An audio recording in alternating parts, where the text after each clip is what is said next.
भारत 15 अगस्त 1947 को आजाद हुआ, लेकिन एक स्वतंत्र और संप्रभु गणराज्य बनने का सपना 26 जनवरी 1950 को पूरा हुआ।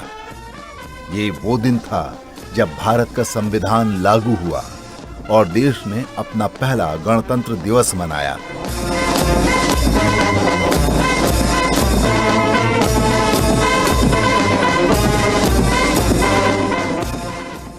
इस दिन को 1930 में पूर्ण स्वराज दिवस के संकल्प के कारण चुना गया।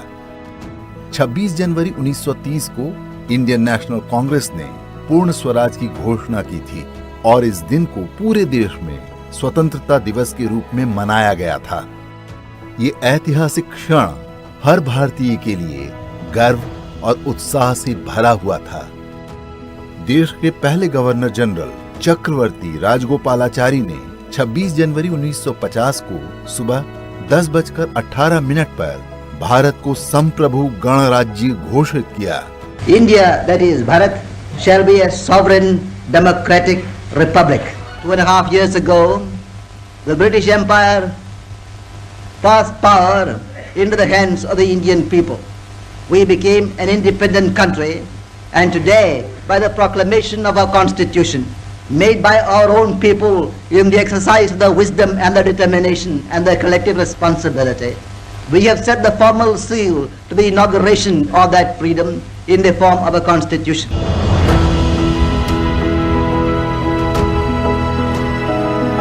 इसके ठीक 6 मिनट बाद डॉक्टर राजेंद्र प्रसाद ने भारत के पहले राष्ट्रपति के रूप में शपथ ली। ये शपथ समारोह राष्ट्रपति भवन के दरबार हॉल में हुआ। इसके बाद राष्ट्रपति को तोपों की सलामी दी गई, जो आज भी गणतंत्र दिवस समारोह का अभिन्न हिस्सा है।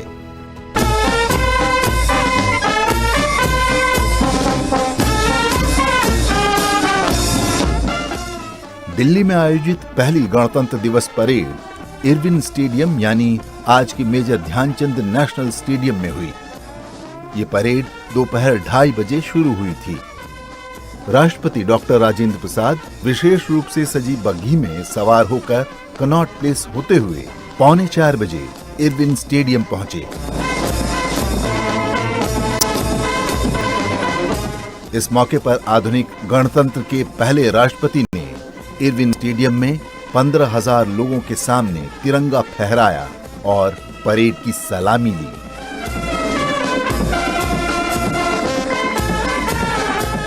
पहली गणतंत्र दिवस परेड में भारतीय सेना के तीनों बल, थल सेना, वायुसेना और नौसेना ने हिस्सा लिया।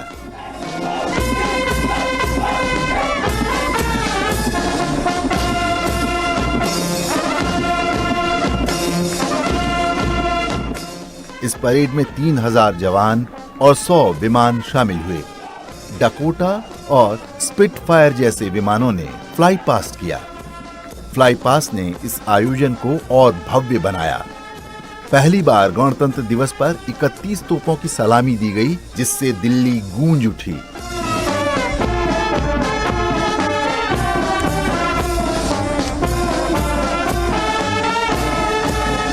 बाद में तोपों की सलामी की संख्या घटाकर 21 कर दी गई। पहले गणतंत्र दिवस के मुख्य अतिथि इंडोनेशिया के राष्ट्रपति डॉक्टर सुकर्णो थे। इसी दिन गणतंत्र दिवस समारोह में मुख्य अतिथि को आमंत्रित करने की परंपरा की शुरुआत हुई।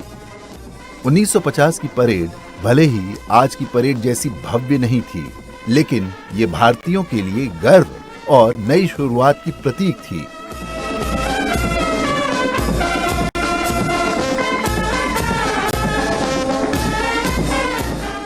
इसमें झांकियां नहीं थीं, लेकिन सेना की टुकड़ियों ने उस समय के पराक्रम का प्रदर्शन किया।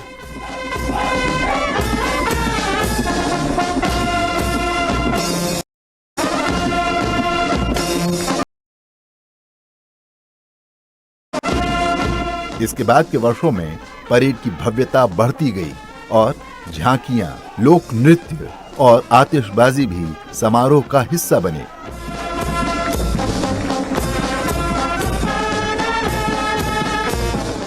पहला गणतंत्र दिवस समारोह सिर्फ एक आयोजन नहीं था, ये भारत के गणराज्य बनने का उत्सव था।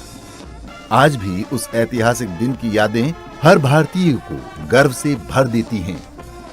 1950 से लेकर 1954 तक गणतंत्र दिवस परेड वर्तमान कर्तव्य पथ पर नहीं हुई। इसका आयोजन कभी इरविन स्टेडियम, कभी किंग्सवे कैंप तो कभी रामलीला मैदान में किया गया।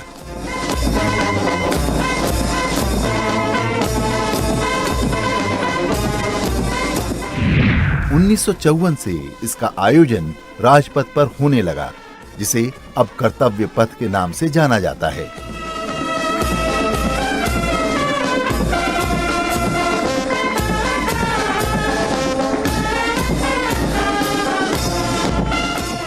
पहली बार 1953 में सेना एवं सशस्त्र बलों के साथ राज्यों की झांकियों को भी शामिल किया गया। इसका मकसद राज्यों के बीच एक तालमेल और स्वस्थ प्रतियोगिता के साथ ही एकता की भावना को विकसित करना था। एकता की भावना का ये क्रम आज भी चल रहा है।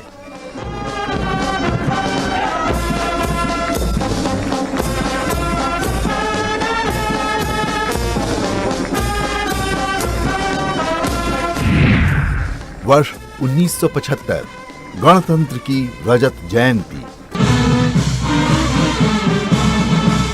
गणतंत्र भारत की सिल्वर जुबली 1975 में आई। देश के लिए ये चुनौतीपूर्ण समय था, क्योंकि 1975 से 1977 तक देश में आपातकाल लगाया गया।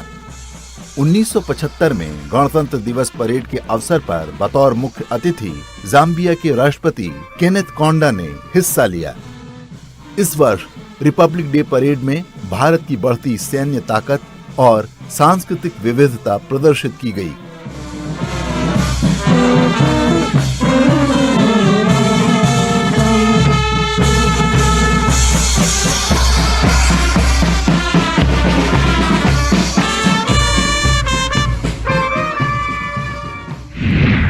गणतंत्र दिवस में पहला महिला दस्ता।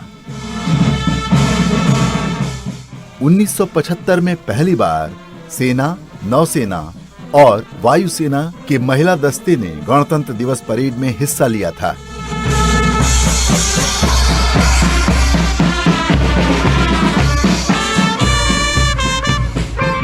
इस ऐतिहासिक मौके पर आर्मी के महिला दस्ते का नेतृत्व कैप्टन दिव्या अजीत ने, नेवी के महिला दस्ते का नेतृत्व लेफ्टिनेंट कमांडर संध्या चौहान ने और एयरफोर्स दस्ते का नेतृत्व स्क्वाड्रन लीडर स्नेहा शेखावत ने किया था।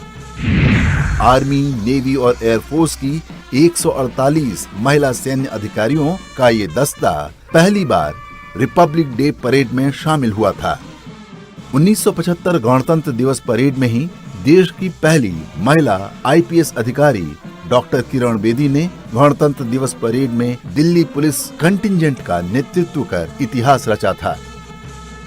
26 वर्ष की युवा IPS अधिकारी किरण बेदी उस समय दिल्ली पुलिस की ACP थी। वर्ष 2000 गणतंत्र की स्वर्ण जयंती।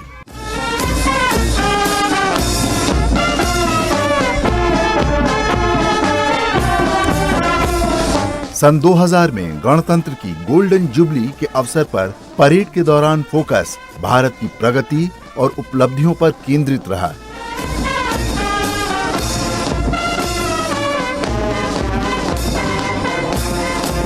इस वर्ष रिपब्लिक डे परेड में नाइजीरिया के राष्ट्रपति ओलुसेगुन ओबासांजो बतौर मुख्य अतिथि शामिल हुए।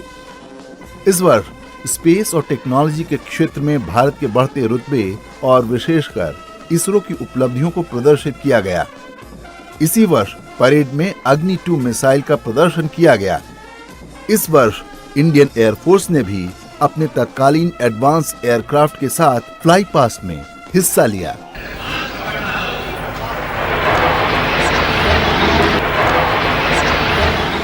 झांकियों में भी संविधान और गणतंत्र के स्वर्ण जयंती वर्ष की झलक साफ रूप से दिखाई दी।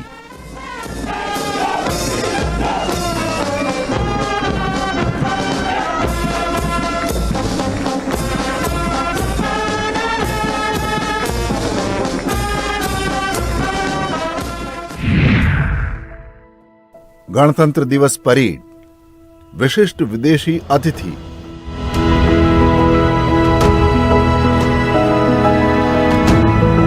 गणतंत्र दिवस परेड में हर वर्ष एक विदेशी राष्ट्राध्यक्ष को मुख्य अतिथि के तौर पर आमंत्रित किया जाता है।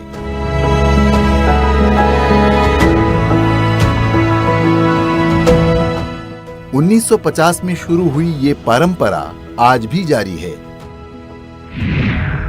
गणतंत्र दिवस पर प्रमुख विशिष्ट विदेशी मेहमानों की बात करें तो 1989 में कम्युनिस्ट पार्टी ऑफ वियतनाम के जनरल सेक्रेटरी गुयेन वॉन लिन भारत आए थे।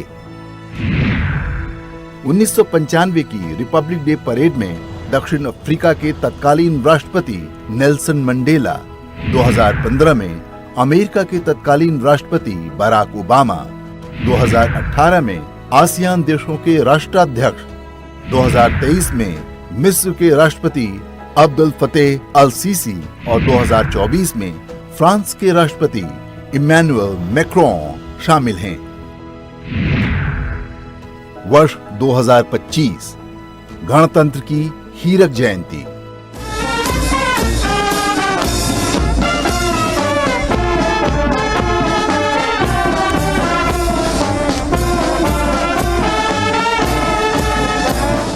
– 2025 गणतंत्र दिवस परेड का डायमंड जुबली वर्ष है।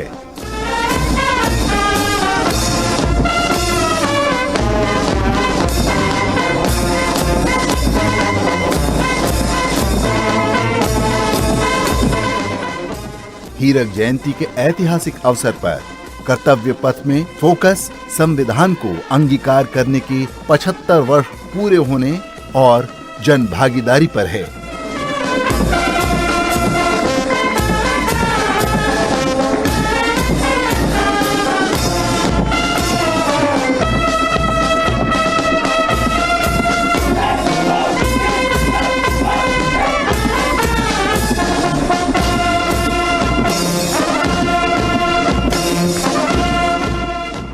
झांकियों को स्वर्णिम भारत, विरासत और विकास की थीम पर सजाया गया है।